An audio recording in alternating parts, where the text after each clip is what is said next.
Hey guys, welcome back to Vertical Momentum. I'm your host, Richard Kaufman, also known as the Comeback Coach.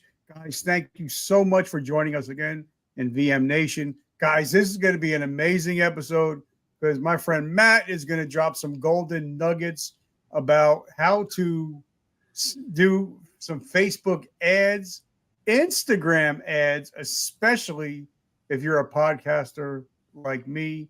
Matt and his bride are doing some amazing things hanging out in Charlotte. So, Matt, my brother, welcome to the show. Thank you so much for having me. Appreciate it. How are you doing today, bro? Great. Hanging in there, man. I know you've been driving around going crazy with your other businesses. You're the next tycoon. So I can't wait to see what you got coming up next. Yeah. Uh, Yeah. but my Learn first as we go. my first question is before we get started is what is your definition of resiliency? Because I know you've been through some rough spots in your life. So what is the definition of resiliency? Sure. So it's just continuing on when all of the evidence around you points to the fact that you should quit, but you continue in spite of it. Right. And I think it helps to have a vision and goal. I've never been super good at goal setting, but just having an overall vision of like what really matters and practicing a lot of gratitude really helps. But yeah, you just continue on when a lot of people would quit. All right. So now if people seen the Matt now you got a beautiful bride. You guys are hanging out in Charlotte. You have a budding business, a couple budding businesses. But it wasn't always like that. You had some struggles in the past. So tell us a little bit about where you came from, where'd you grow up, and how did you become the force that you are today? Yeah. Yeah. So I'm from Ohio originally. I grew up halfway in between Cleveland and Pittsburgh, and it was pretty normal. I was in a really small town and went to college for environmental science and got a job right out of college in environmental safety. Bounced around, worked at steel mills and paper mills and stuff like that, and made a management position when I was 26, and worked in it for a couple of years before I realized that I hated it, and I thought that was it because I really wasn't prepared to go out into business on my own. Like I didn't know if there was anything else, so I thought I would just have to land a really good job or land a job at a really cool place to work in order to be happy. Hopefully, the best I could hope for back then was like flexibility, and now I have all the flexibility. It's really great, and I don't think I'll ever be working for anybody ever again. I love working with people. I love the being able to wake up easy and do all that. But yeah, we were living up in Cleveland, and we got married in 2018, and in 2019 we decided to get out of there. We just got married. We turned 30, and we didn't have any kids yet, so now was the time. So packed up, moved south, and was in talks with a couple companies when COVID hit.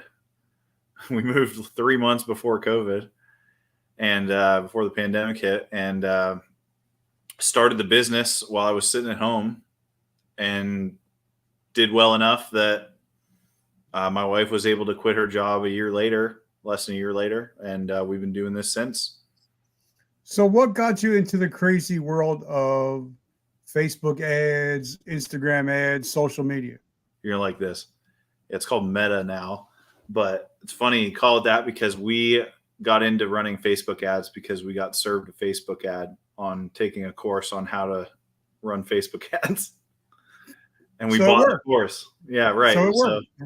So the writing was on the wall financially about things, and we were just doing the math about retirement and talking about things that we wanted to do and goals we wanted to accomplish in the future. And we realized that having our own corporate jobs wasn't going to be enough to accomplish what we wanted to accomplish. So at very least, we were going to start like a side hustle thing. And the pandemic provided an opportunity to jump in with both feet, and lucky enough to take advantage of it. But yeah, we got served an ad. We took a course and got our first client, got results, got a review, and kept doing that. And we've switched niches a couple times, but all in all, it's been pretty consistent. And we've been learning along the way because that platform changes day and night. and they don't really tell you when it changes, and they're not the most helpful customer service business. I'll tell you that. But we've relied heavily on our network that we've worked strategically to build, and groups of our peers that we're a part of. So it's been really great. We've met a ton of awesome people working for ourselves. So it's been So, awesome. but like you said, you were just saying that the algorithms change constantly. Um, but also like Dennis just said, if you do the basics, like building relationships, putting out quality content, making people feel something when they read your copy, you're going to be successful no matter where the algorithm goes. And Yeah, sometimes I just see people putting out ads just to put out ads. And it's like, I see it and it's not going to make me want to reach into my wallet and take out my wallet or hit click buy. So talk to us about, even though the algorithms change, what are the basics of Facebook and Instagram ads? well, the basics starts with organic method, right? So just posting consistently and having enough content to choose from is really great. So you have to be able to test stuff, right? So everybody's different, especially if you're an online business owner. Your audience is different than my audience, is different than the next guy's audience. So you have to make sure that your messaging is resonating with the audience that you're targeting. And again, if you're starting a business, you should probably start a page from scratch and not just piggyback off of your personal page and turn it into an influencer page, because you don't want 10,000 maybes hanging around. You don't want people that support you just to support you and be nice. You want to target your potential customers or someone that's going to be a potential lead or at least a referral partner or something like that. So you should always be networking and thinking about it. But when it comes to ads, the stuff that we find that works consistently well is stuff that looks more native, right? So faces, where there's a lot of physiological and psychological things that you can do when it comes to designing an ad. But if you're trying to build an audience, you want to appear human, because people buy from people, especially online, right? And you can buy it. It depends on what you're selling. It depends on who you're selling to, right? If you're selling houses, then feature the houses, right? That's obvious. If you're selling the product, then the product is the show. But if you're selling services and you're the face of the business, then you have to feature yourself. And what we find works, and what works really well, is not super filtered stuff. If just you being a human works better than you being a polished sales monster sometimes. But now, like you were just saying, because that's one thing I learned from my friend Christopher, my friend Liam, Russell Brunson. Sometimes you have to split test. Yeah. Sometimes you got to see what's working. Because one thing I do like, because I realized I made a mistake last month. I had an ad going and it was getting like less than nothing, and so I like it that I was able to just shut it off. I didn't have to keep it running like I would if I paid an advertising agency.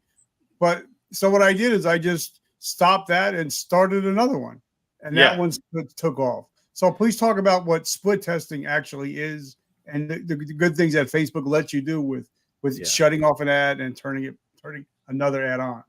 Yeah, exactly what you described is why we're so huge on the education part, right? It's important that you know what you're doing so that you know what decisions to make when. Split testing, I mean, it's the basics of it are you need to isolate some things so you can test exactly what works, right? So you have to test what ad, what piece of content, what message, and you can test things, and testing on a basic level is basically like, what two pieces of content can you test against each other to see what resonates more? Now, if you have a super high budget, you can get really into the weeds and test all sorts of things with different pages and things like that. You can get really granular with your testing. And a lot of people don't have the budget to weather all that testing. But on a basic level, just testing different pieces of content against each other, or the same piece of content and different copy against each other, is where you start. So how does it resonate, and are you targeting the right people? It all depends on your sales process. And a lot of times, like I know I'm doing an ad for the company down below, and they're an Italian food company. So I know that if I put picture of Italian food and just write a good article about their story, that even if I, put an ad for $1 a day, whatever, I know that my average click cost per click is going to be about 3 cents. So that's pretty good for me, being somebody that's not in the business too long. But then I know if there's like, I find there's a certain picture of me and my holding my baby daughter in my uniform that as soon as I put that out on social media, it gets 200 to 300 shares, thousands of likes, because it touches somebody on an emotional level. And I Yeah. think you don't see a lot of ads now that make you emotional. Like I'm an old man, but I remember when I used to watch in the wintertime, and I would watch the Clydesdales, the horses in the wintertime, or I would watch anything that would make me feel something. I'd want to go out and buy it. So talk to us about, making somebody feel something. Because if I don't feel it, I'm not pulling out you could tell me, this car has this much horsepower and all that. But if you tell me, well, this car you'll be able to drive your daughter to her wedding, I'm in. But if you're just telling me all the features of it, I'm not emotionally involved. So I'm just going to swipe. So talk to us about people getting emotionally involved in the sales process. Yeah, again, emotion is one of those physiological responses that you have to take into account when you're designing advertising, but it really it depends on what you're selling. So if you're selling some sort of material thing, that's different. That takes all kinds of research and all kinds of doing, but you're basically convincing somebody to buy something that they may or may not need. However, if you're a service-based business and you can speak to the transformation of your client and how working with you is going to change their life for the better, that'll resonate easier than how you do it. The how does not matter. It is, if you work with me, I will change your life tangibly. And here's why. Either by saving them time or resources or ultimately getting them more money. Okay. So now, because today's October 11th, and I'm seeing a lot more AI, and you can tell it's AI a lot of the times because you'll have Joe Schmo that you've known for 9 years. You know that he can't spell worth of crap.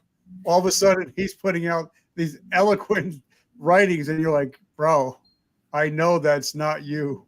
So talk about being authentic when you're writing posts and when you're making copy.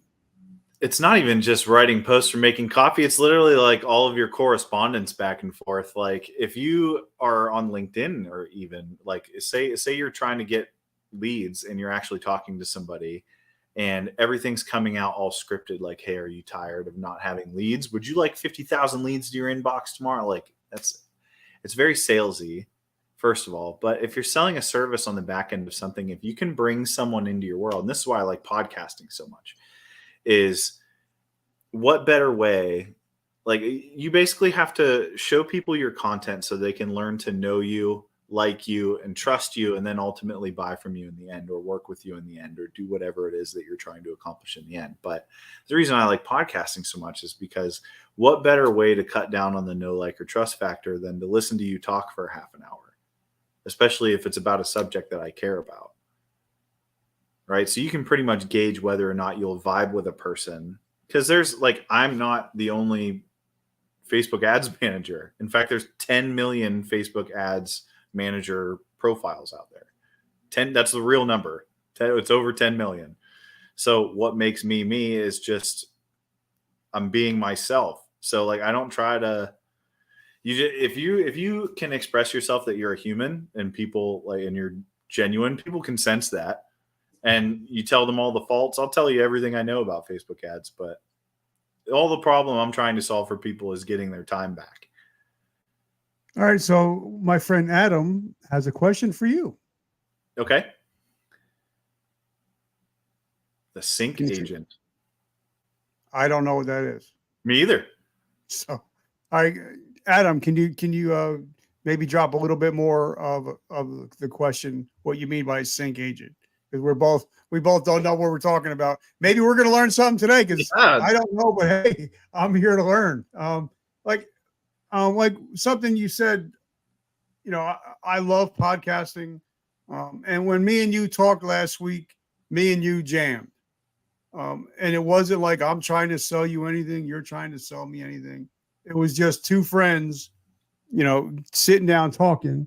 All right, let's see. Let's see what he says. Sync licensing for television and movie video games. Well, I don't know anything about that. I'm sorry, I can't help you. So the question is, blah, blah, blah. Well, I don't care what it is, whether it's what you're, Adam, what you got going on. For me, it's all about building relationships. And I'm big on LinkedIn, and Matt even knows it, that if I message you on LinkedIn, it's me. It's nobody else. So when I say, hey, Matt, I messed up, I sent the wrong email link, it's me. So I think that if you want to build a relationship with video games or anything like that, reach out to whoever is in the top of your field, go to their LinkedIn profile, find the company, and start getting in touch with all the people that work for that company. Yeah, And, either that or adjacent people, right? So again, I know a lot about Facebook and Instagram ads, but I'd never heard of that particular thing that you were speaking of. But I have a large network, and I try to keep a network of people and keep tabs on people who do things that I don't do, and actually people that do exactly what I do, because sometimes I have a question, right? And if you're just a human about it, and you can send somebody referrals or even bend an ear, maybe you can work on different projects with them, but ask in their network, do you know anybody? This is the thing that people mess up, is they go in there and they don't know what to ask for, right? So if you network with a purpose, and if you actually have a problem, you're like, okay, say it. So you ask me how I'm doing okay. All right. But I want, all right. And just in my life, okay, I want a wealth mentor, right? Someone who's successful enough that if they stopped working tomorrow, they would be fine for the rest of it. Just because the writing's on the wall of like, I want to buy multiple businesses. We're probably never going to retire. And I saw a projection the other day that says that we're going to need, by the time, so I'm 35 years old, and by the time I retire, I'll need $30 million in tomorrow's money to be able to live off $100,000 a year in residual income, which is a ton of money. So my 401k isn't going to do it alone, right? So looking for a wealth mentor, but you have to know how to like ask for that. So you got to know what you need. You got to know who to ask for, and then reciprocate. So like I always end my networking calls with, what would I be listening for that would make me automatically think of referring someone to you? And then I just train your brain to be listening for that and be like, oh yeah, I know a guy. It's old school way of doing stuff, because if old neighborhoods, everybody knew a guy. You had a guy. Your dad had a guy for stuff. Like, oh yeah, I got a guy. You can be I'm that guy that has a guy. Yeah, exactly. Like I was just on my friend Todd Seller. I was just on his podcast on Monday. He has 14 businesses. Wow. And he's got a 140-foot yacht. So that's a guy that I would hook you up with. And even if nothing came of it, I'm the good guy, because now you guys just became friends. Love it. You know what I mean? So, and I'll hook you guys up. But I think that's awesome what you just said, that you have to ask for help. Like for me, if I want to be on podcasts, I'm going to ask my guys. Oh, wait, hold on. I don't know what's going on here. I'm going to ask my guys. I'm going to say, hey, who knows somebody that needs a podcast guest? And they're going to start tagging people and everything. But you also have to reciprocate, like you said. You have to be like, all right, well, what do you need? And that's what I ask you. And I'm going to ask you before we leave today. What can I do to help support your mission? Because I think if you give, like Gary Vee taught me, if you give 10 times more than you ask, you'll never have to ask. Right. Yeah. Yeah. And it's just, that being genuine and stuff, again, the theory of people buy from people. I've had clients come back a year later to work with me on a project that they weren't right for. Like we didn't vibe in the beginning, they weren't ready maybe, and I referred them to a coach or referred them to a funnel builder or something else that they need. And maybe they'll come back later, maybe they won't, maybe we'll never work together, but maybe we'll be friends, right? Like the meaning. So my definition of success, right? So we're working on the business part. You want to be financially independent. I'm trying to work on being healthier every day. You work on being healthier and taking care of your body, and then meaningful relationships. So those three things, like it's a 360-degree, vision, but I want to be successful in all three of those. And I work really, really, really hard on, being a good friend. And that's pretty much how I've done that. I'm still learning things in business.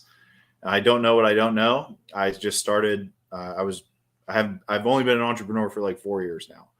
So it's weird to say the word entrepreneur. It seems like it's like a weird taboo word now, but like we've only owned businesses and we only worked for ourselves for like 4 years now. So there's a lot I don't know, but I'm a sponge for that stuff. So what do you just gotta know see?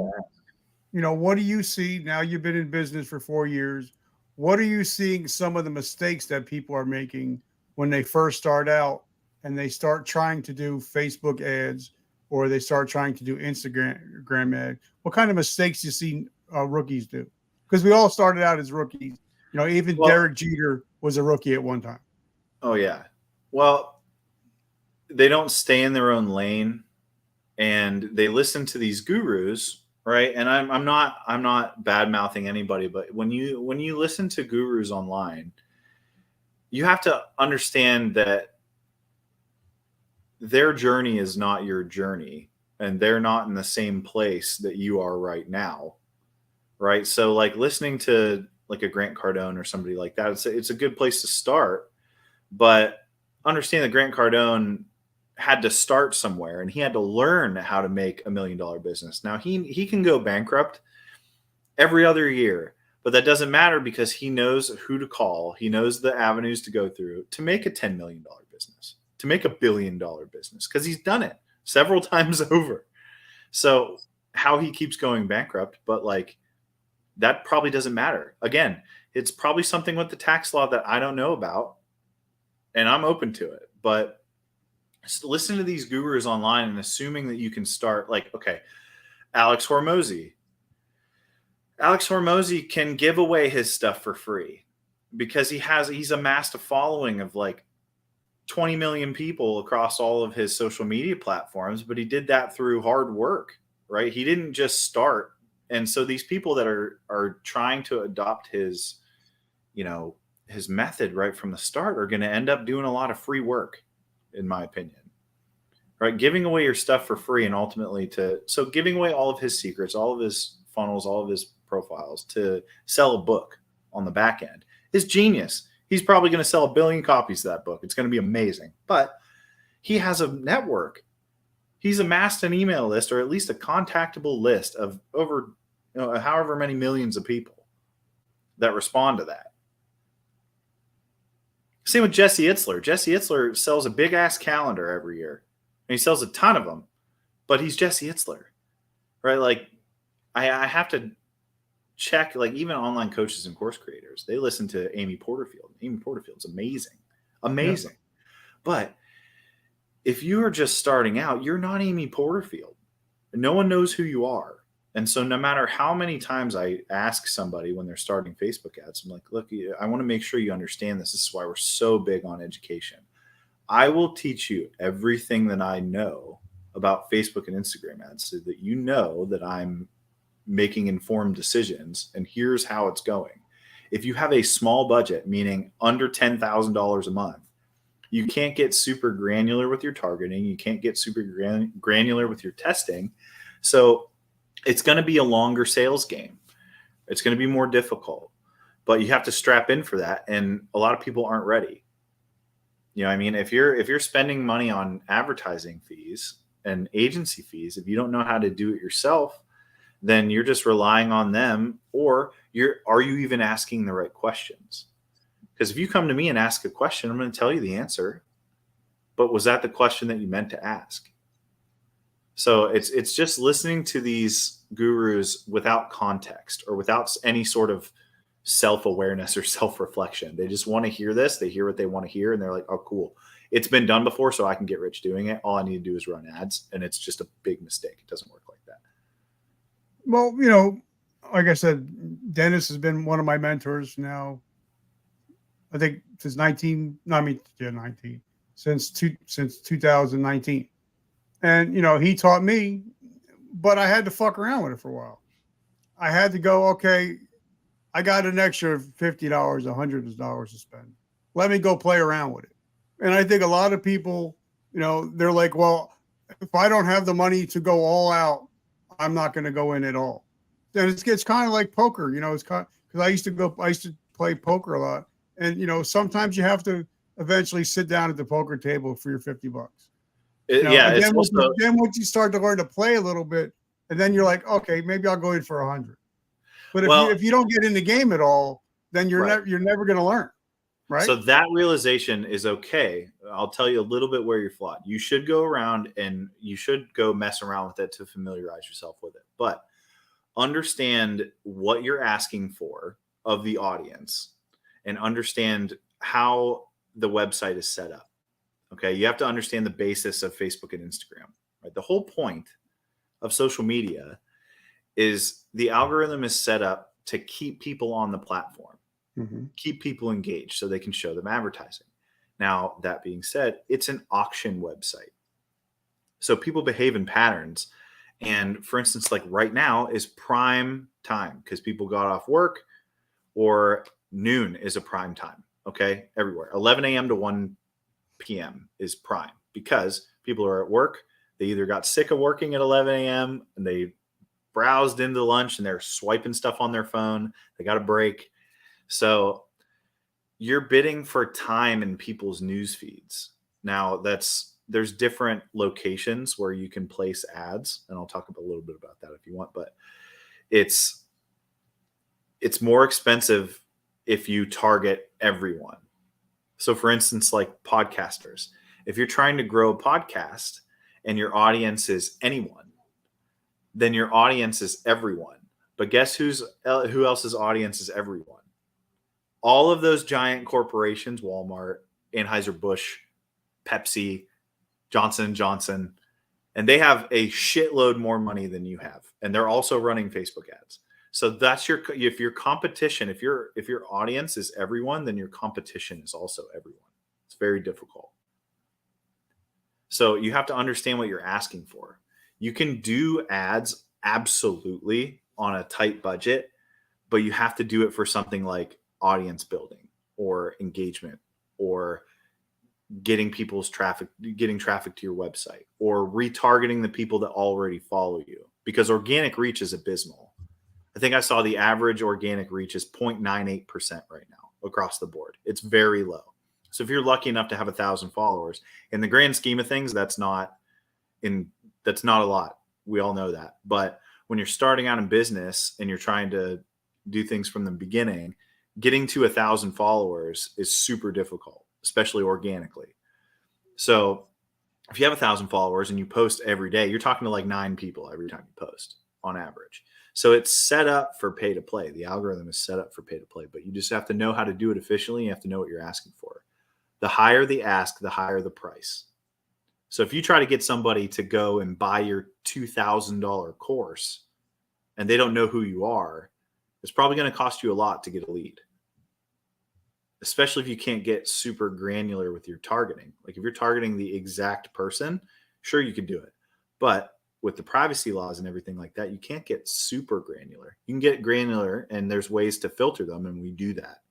But it takes a while. So you have to do it strategically and over a period of time. And you have to weather that storm. That's resiliency. But also, because one thing I love about Facebook ads that I found, like for the company down below, Muriel Satoria, they're here in Bergen County, so I can actually target the town that we live in. I can target the county that we live in. and there's certain, I can put pizza, food, Italian. So you can market where even though it's, you're not spending a lot of money, but the money you are spending, it's going to where it needs to go. And like you said, because I think Mr. Jim Rohn said it, that if you're marketing to everybody, you're marketing to nobody. Yeah. So exactly. Like you said, you're not fighting, you become, the big fish in a smaller pond. Yep. Instead of being the small fish in a bigger pond. Yeah, the thing that I like most about it is like you can target, you can do things strategically, but it's also like the misnomer is like if you have a monthly budget of say like $500, you got $500 to spend. You can test things in the beginning, and if they don't work, you can shut them off. It's not like Facebook takes $500 from you and spends it as they see fit. It trickles out money based on 1,000 impressions or however much, whatever. We can get into the nitty gritty of how media buying works, but that's the basics of it. You can set a daily budget of $1 or $2 or 10 and allocate that to different ads. And as long as you're going to a large enough audience, because it can't be a super small audience, it can't be an audience of like 20,000. They won't let you do it. So you have to target a geographical area, right? And how do you reach all those people? It's much more efficient to do a lower ask and use it almost as a dynamic billboard sometimes in the beginning. Because my biggest advice to people, if they have a low budget and you just want you want to get your name out there, you should just be spending the majority of your budget on brand awareness or reach or just getting in front of people. Use Facebook as a dynamic billboard. Like people still buy billboards. It still works. I mean, but I also realized from my reach, I realized that I put out content that is shareable. Yeah. Because I realized that the first couple of years I was business, I wasn't getting any likes. I wasn't getting any shares, and I couldn't figure out, I'm like, the hell am I like, what am I doing wrong? And then I forget which book, because I got so many books that I'm reading. And the author said that if it's not share, I think it was Hormozy. It was Alex Hormozy. He says, don't put anything out if it's not shareable. He said, because that's just free advertising if people share your stuff. And I never thought about it. But now I think we're up like 87% organic reach because people are sharing and sharing and sharing. That's an awesome organic strategy, because the more people you can get to see it naturally, the better, because it's free. Or like organic strategies that are fantastic. But now, and I talked to somebody that behind the scenes of Facebook, and he said the more Facebook sees that you're keeping people in the loop, the more they're going to show your content. But that's why I see people, and I'm guilty of it, where I'll put a link in there and I know they're going to bury the shit out of that because it's going to make them leave the platform. And also I know that Elon said it right out front. If you put a link in there, we're going to bury the shit out of it. Yeah. So talk to us about that, because that doesn't get talked about enough. Absolutely. So again, the whole purpose of the platform is to keep people on the platform. So our strategies for audience building are based on platform actions. Okay. Engagements, like, shares, comments. They have something called a lead form now, like a lead form ad. And if you used to do a lead magnet page, but you have to send somebody off the platform, first of all, it's difficult to retarget them now just because of privacy laws. Apple messed everything up for everybody, but they can fill out your lead form and opt into your website from Facebook. They don't even have to leave the platform. So those work extremely well. So when you're talking about growing your email list, if you have a solid lead magnet, you can do those ads to a warm audience or even like a targeted cold audience, as long as it resonates, and do extremely well with those. We use those in our strategies as well, especially for podcasters. Okay, so now let's talk about podcasting, because of course I'm a podcaster. Sure. But I'm the podcaster that wants to have other podcasters on. I'm not that guy that says, wait a minute, I can't have them on because we'll be sharing audio, and that's all bullshit. So now talk to us about specifically Facebook ads and Instagram ads for podcasts? Because I know on Instagram you can't put any links in there. So how do you get them to come back to your podcast if you can't have links? You can't put any links in your in your captions, but you can put calls to action on there. That's perfectly fine. You can force the issue and put calls to action on it if you use a piece of sponsored content, for sure. Like, you can take a clip and you can put a link to that podcast episode. You can put download now, listen now, calls to action. You can absolutely do that. But that won't get buried because you're putting money behind it. How they keep running is advertising dollars. If you are organically putting links inside of your captions, that'll get buried for sure. But if you put a call to action on there and put money behind it, that's the whole purpose of the platform. Okay, so now I'm also, like I said, I just talked to somebody in one of the IT in Instagram, and they said if they start seeing watermarks from TikTok or any was it Snapper, whatever it is, if they start seeing watermarks, even though people are going to stay on the platform, they're still going to bury the shit out of it because it comes from another platform, right? Yeah, they'll also deny your ad too. So, like, again, in an ad, so let's say you're trying to do a TikTok trend or something like that in a reel, you can't put money behind that because it's copyrighted audio. You can't do that. So the only thing we do in ads, you have to have, like, just rule of thumb basics for, if you start looking at, stop calling them ads. Like, if you're selling something and you're doing like a nice polished piece of advertising, that's one thing. But if you're trying to grow a podcast audience and it's just clips from your podcast, especially, then it's a clip. So faces stop the scroll. It's a physiological response. Seeing that microphone for some reason seems to stop people, and because they know you're on podcast, especially if you're interviewing a guest and the message of the podcast resonates with the audience that you're targeting, right? So for you, if you're trying to get really specific, you would have to change an ad based on the guest if you're trying to get their audience as well, right? But if you're just trying to grow your audience is pretty much everybody. So with a basic interest in podcast, right? So if your audience is everybody, you would either have to go slow burn to try to reach as many new people as possible. You'd have to set up your audiences correctly so that people don't see your ads over and over and over and again and get fatigued. But you'd have to set that up in a certain way. But if you're trying to get granular with that, then you can, as long as it's captioned and the messaging resonates with the audience you're trying to target, it's easy. Now, the word you just mentioned, because I was just talking to somebody, and they're saying that even when 80% of people that watch YouTube have the sound off. And if you don't have captions, you're losing like 50 to 70% of the audience if you don't have captions. And I see a lot of people that don't do that. 85% of the people who interact with Facebook and Instagram do so over mobile. Okay. And 80% of that 85% watch the videos with the sound off, because you're scrolling at work, you're scrolling at school, you're scrolling when you're not supposed to be, and they do it with the sound off because they don't want all that, or they're annoying their spouse or whatever. But if you don't have a caption on your video, just a basic thing, caption it. It doesn't make any sense. No one's gonna stop and pause and listen to it to make sure what you're saying, unless you're, again, there's people who break all the rules, but like, it's just a good rule of thumb to caption it and to have your face up there.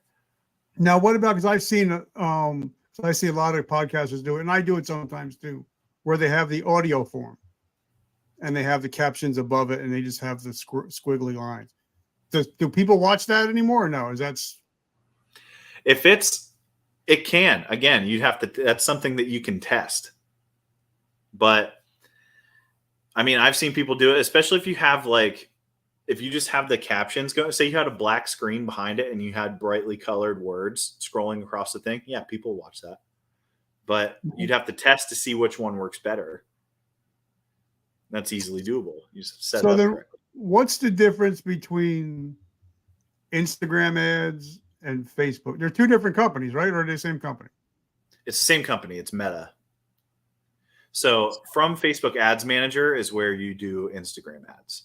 The difference is, one, the audience is a little bit younger on LinkedIn, and the attitude of the excuse me on Instagram than it is on Facebook. There's an older swaying crowd Yeah. on Facebook. Facebook's going to have to change a whole lot if it wants to remain relevant in the next 20 years, because there's the Gen Zers and everything like that are on Snapchat, they're on short form media, they're on TikTok, they're all over the place. So, and they have very short attention spans, but they are consuming so much content. So much content. They are on their phones more than anybody. It is nuts. But Facebook, when you do Facebook and Instagram ads, the only thing that I do is, if you don't separate the two in Ads Manager and force the issue and give Instagram a chance and give it the same amount of budget that you give a Facebook campaign. So say you're trying to test that in your audience is on Instagram versus Facebook, they're more responsive. So you would choose feed placements between the two, right? The same sort of placement, same feed placement. But if you just let it automatically do it, or you just listen to Facebook and you go automatic placements, Facebook has way more available placements for their ads than Instagram does, because a lot of Facebook users do so over desktop a lot more than Instagram. So there's a lot more placements available. And since there's more placements available just by the sheer numbers, Facebook is going to take the lion's share of the ad spend.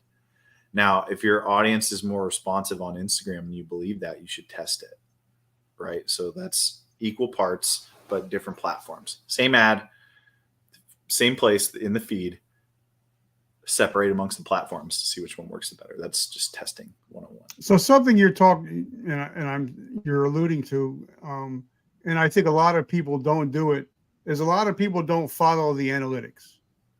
And I never did until I took a course, and I'm like, who am I analytics? So I went into, I went into my Spotify, and I found out my listeners are mostly from 34 to 54, and male, United States. So I'm not going to spend a lot of money marketing to 22-year-old females.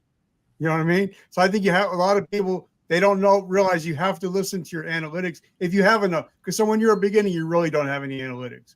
But eventually, when you do have analytics, you got to make sure that your marketing dollars are going to the people that are actually engaging with your products. Correct? Right. Yeah. So it's knowing your audience. Knowing your audience does really well for your messaging and doing all that, but you have to make sure that they're on the right place. So your analytics on Facebook are a little untrustworthy. And what I mean by that is, if you just go into Facebook Ads Manager and look at their analytics, if it's on platform actions, you can trust it, because that's in real time and that's 100%. But if you send people off of the platform, to a link, you have to have some sort of third-party analytics gathering. So even Google Analytics, right? It's free and it's trustworthy, but you have to know how to use UTM codes and different links like that to find your traffic sources. Because it's not just who's clicking on it; it's where are they coming from? Where are you going to spend your advertising money? Where are you going to spend your effort? Cameo by the cat. There you go. See? Yeah. So I think for podcasters, if you have a video podcast, you should start looking into YouTube, because YouTube is part of Google and their analytics are fantastic, especially for podcasters, because YouTube podcasts are going to start going into YouTube Music. And so you get Google Analytics with who visits your page. And if you use links, sponsored links, so say you send out a link in an email blast, a UTM code is a little piece of code that you can attach to the back of that link to individualize it, so you know exactly what link people came from. And so you know what types of emails resonated more. It's a testing method, right? But the problem with podcasting right now is that no one's come to save you guys from the data aggregation monster, right? So you have to go into Spotify, you have to go into Apple to look at your analytics, and sometimes they're vague. how many people, they just tell you how many people listened and what those demographics of those people are. They didn't tell you the traffic source. Am I correct? Yeah. Right. So Yeah, the only one that does that is YouTube. They're the only ones that can actually tell you where they right got, how they found you now, and all that stuff.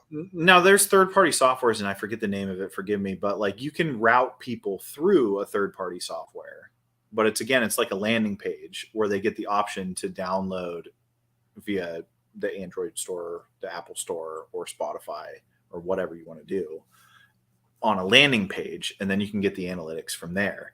But if you're just relying on, Spotify and Apple and all that stuff, you're getting analytics, but you're not getting the full picture, especially if you're selling something on the back end. If your goal as a podcaster to just grow your audience, you don't much care where they came from so long as it's growing. Does that make sense? Yeah, because then you can get sponsorships, and then because once they see, okay, well, you have over 1 million downloads, then they're like, all right, we'll throw some money behind you. But when I you're can't. first starting out, I think the average podcast lasts 13 episodes, and then we have. So I went on Spotify, and I think Jesse Itzler brought this up on a podcast once, but he looked at the Spotify data, and I just recently looked at it, and I think there's 2 million plus, or it's in the Apple store. I think there's 2 million plus podcasts in the Apple store, and 65% of them have 2 episodes. I think there's a number that's like only 7% of podcasters make it past 10 episodes. Yep. But even fewer make it past the 52. So 52 episodes is a year's worth of podcasting, like 50 episodes. If you do one a week, right? That is longevity. And you've been doing it since, Forever. Brian Redband and Mark Maron did it, right? Like you're doing it forever, right? So that sort of longevity in this community bodes a lot of respect, just because they understand what goes into the consistency and how often you have to do it. So that's good for you. And it takes a lot of work. A lot of people think, I'm going to start a podcast. I speak into the mic, and then they don't realize, wait a minute, I got to create graphics. I got to invite people. I have to learn certain software. I don't want to do that. Right. And I think I just read it this morning. There's 4.5 million podcasts, but only 500,000 have released an episode in the last 90 days. Yeah, that's right. I saw that too. Yeah. So then if you look at how many channels YouTube got, so even if we're such a small segment, so even if you hop in, you're still in the game. You still have a chance. But a lot of people, they don't want to start a podcast. They think, well, there's so many out there. Yeah, but they're not active. No. Yeah, your competition falls off. So as long as you don't quit, again, resiliency, as long as you don't quit, you can get to that top 4%. Just keep going. Right. So if a person's listening today and Sergeant Joe Snuffy gets out of the military and says, you know what, I'm going to start my podcast today, and I'm going to put maybe $200 a month just to start out with, because that's all I have right now until I get. So what would you advise him to, the first things he should start doing, even if he only has a couple $100 a month? Who's his audience? Well, veterans? It could be like me. It could be, well, like for me, when I started, it was just veterans. But then I realized that if a veteran or a first responder finds a mission after service, he's less likely to kill himself. So if he starts a business, then he's going to become an entrepreneur. So that's how I started interviewing entrepreneurs and authors and business owners. So it kind of grew out. But most people, they'll just say, I just want to start a podcast, and they really don't niche down. That's why my perfect avatar is a 45-year-old male, father of 3, veteran, brand new business owner, because that was me 10 years ago. Yeah. And now it's who I am going to be 5 years from now. So that's the way I looked at my analytics. You know what I mean? I think if I had $200 a month to spend, I wouldn't waste it on ads just yet, because that might not be the best thing for you. What I would do is I would, first of all, find somebody who knows what they're doing to help you edit your podcast and have a good product. And then I would make at least 10 episodes, because you don't want to launch your podcast unless it's bingeable, right? So find something that you can do, put 10 episodes into it, then launch it so people can listen to one after the other, and that gives you a little bit of space so you can make more for them. But it gives them time to binge it, and they'll like even more. But then, what's taught, these are organic methods, right? So if you have $200 to spend it on somebody who knows how to grow it. So if you can find your podcasts and you can get on other people's podcasts, you're getting borrowed trust, right? You're on borrowed authority. You can use their audience to build up your audience. And I'm blessed.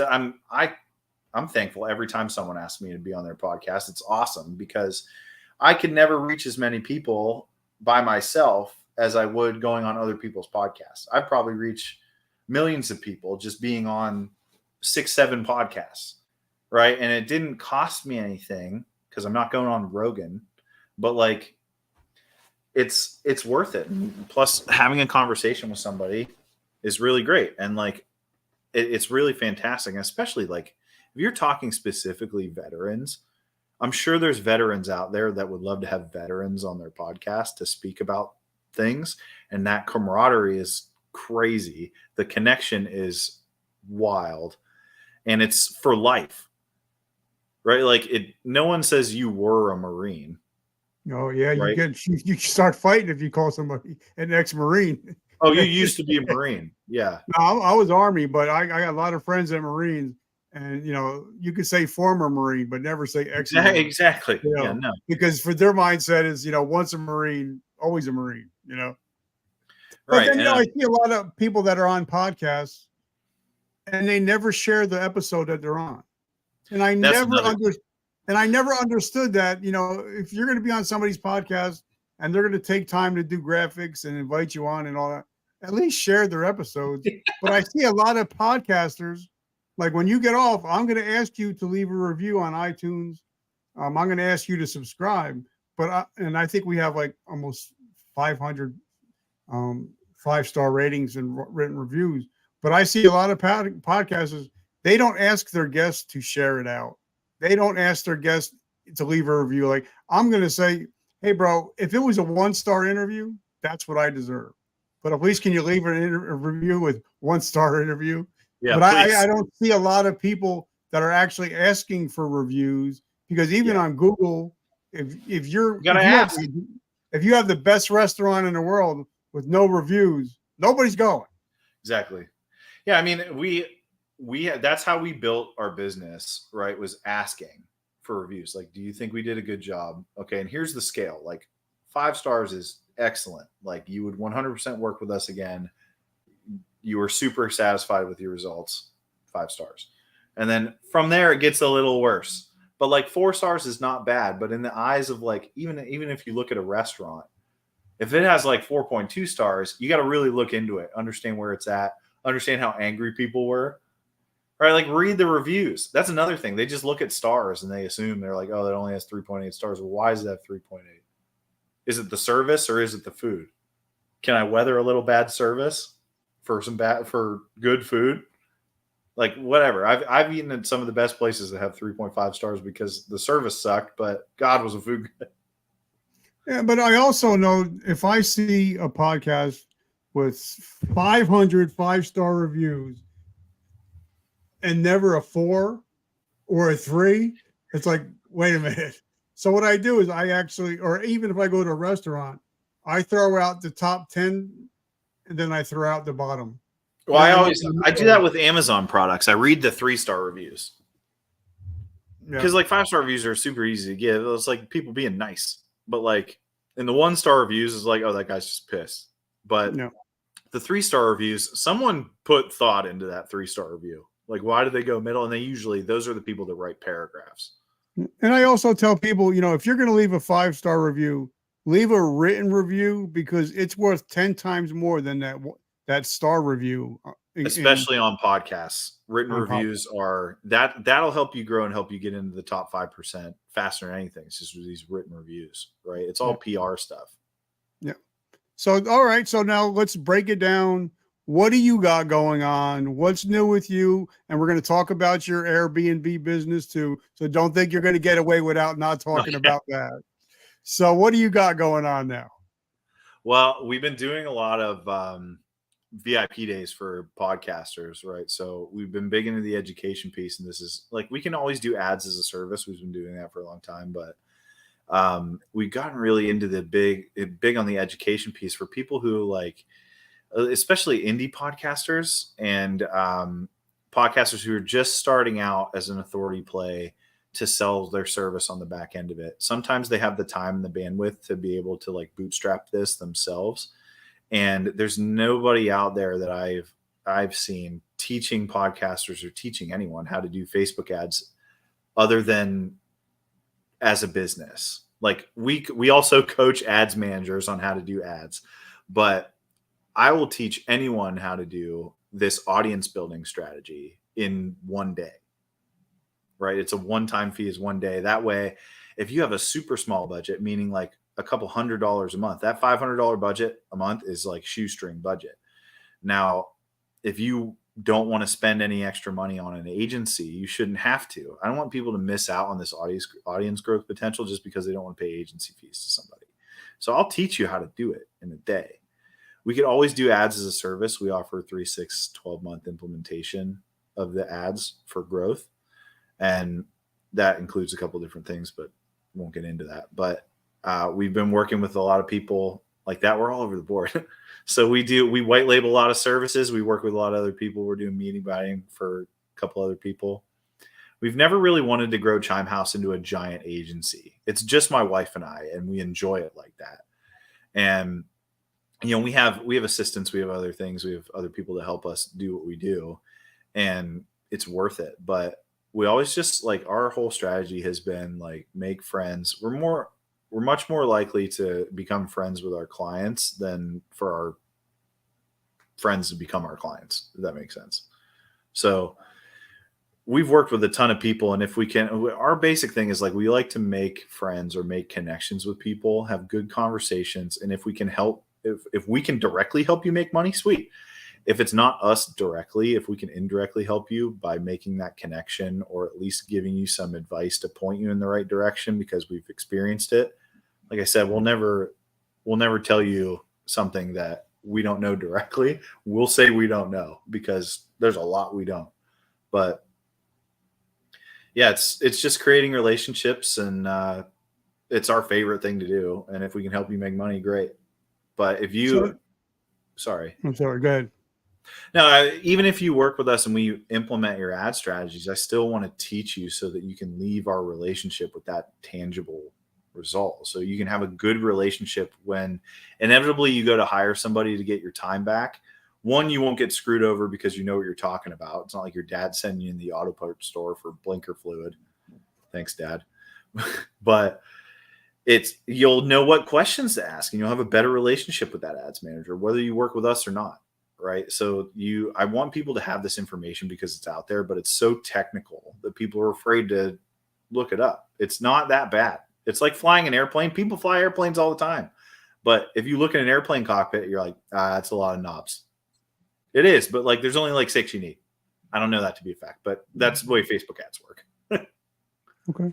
So then how do we find you? How do we support your mission? And if we are a podcaster and we need help, how do we go about finding you? Yeah, so our website's chimehousemedia.com. We're at Chimehouse Media on Facebook and Instagram. And if you're interested in that VIP day, it's just chimehousemedia.com/podcast.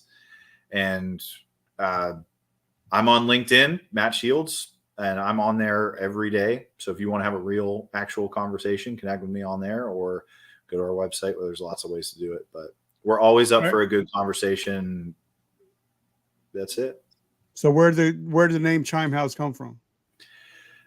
Actually, we really we threw this around for a while, but my grandmother, when we first got a house, was when we got our first house. My grandmother gave us a wind chime, and my grandmother passed away in 2018 before we moved, and before we got married, actually. And we brought the chime with us, and it was just like we had it in every house we were in, and we were in an apartment too.